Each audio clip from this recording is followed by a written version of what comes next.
What's up YouTube, Snatchpedo here with Tactic of the Day number 7. This is a game played between Heemsoth and Heisenbuttel in 1924. It's white to move, so have a look and see if you can solve the problem. Pause your video if you want some more time. Okay, the solution. In this position, white really needs to free this g7 square for the queen. If this queen could get placed on this g7 square, it would deliver checkmate, right? But as you can see, there are two rooks in the way. One of these can be sacrificed on h7, but this rook's also in the way. So what can you do with this rook to make that happen?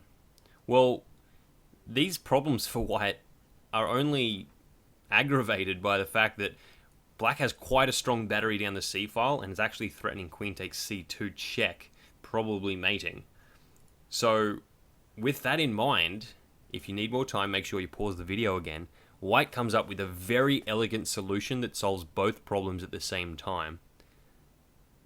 That solution is rook c5, exclam.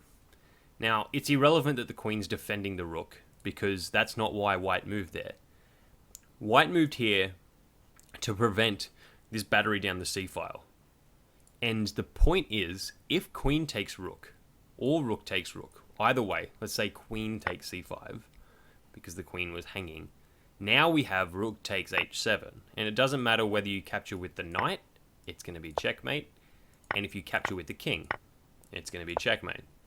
So basically, that's off limits for black. Even rook takes, it doesn't change anything, it's still going to be checkmate. White still gets the rook takes h7, queen g7, checkmate. So, what do you do as black? Well, to minimize the damages, I suppose. One thing you can do is ignore the threat on your queen and play something like knight h5, I suppose. Knight h5 hits the rook, also covers the g7 square, but white, of course, is going to take the queen, and yeah, what can you do here as black? I guess you can play rook takes c4, and then after something like knight d4, centralizing the knight, because this is never a threat, right? If knight takes g7, queen takes g7 is always coming. So after knight d4, perhaps black can try e3 to block the communication between these pieces, except now white just plays this, hits this knight, and they're totally fine. If the knight comes back like this, let's turn on the computer. Like if we go here, white can capture this pawn. If knight comes back here, something like that, white can still capture this pawn and defend their knight. So in this position, like many others, white has won the queen for rook exchange. I suppose it's the other exchange, like different to the minor piece for a rook exchange.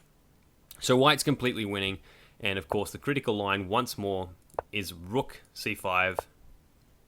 Any piece takes c5, it doesn't matter. Rook h7, knight h7, queen g7, checkmate. So I hope you guys like that tactic. If you have any questions, comments, make sure you post them down in the chat below. Make sure you like and subscribe if you like the video and you like my channel, and I'll see you guys in the next video. Stay classy. Peace.